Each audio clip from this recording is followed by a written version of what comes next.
Во присуство на голем број граѓани кои го исполнија просторот во трговскиот центар, во саботата е предадена во употреба новоизградената фонтана.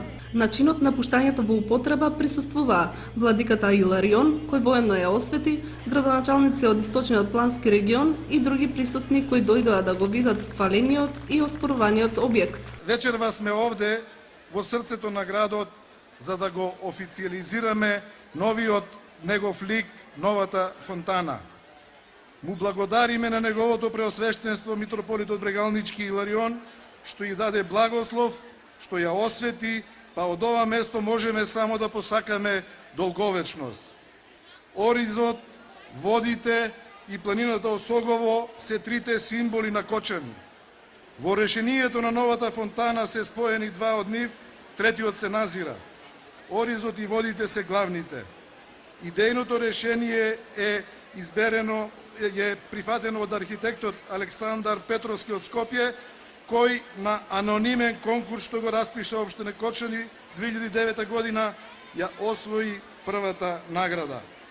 Фонтаната е со елипсовидна основа која сугерира движење, проток, слобода. Оваа форма која представува стилизирано зрно ориз е поидовна асоциација и мотив во архитектонското решение на просторот. Подот на фонтаната, кој е на иста кота со околниот постоечки под, ја промовира идејата за комуникативен и слободен простор, место за сите граѓани, посебно за нашите најмлади што се забележува уште денес.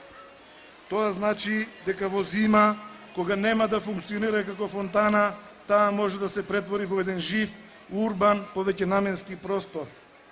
Наместо да стои како запуштен, заборавен и мртов дел во строгиот центар на градот, се надевам дека она што сега го гледаме овде ќе биде гордост на градот и препознатливост на градот Кочани.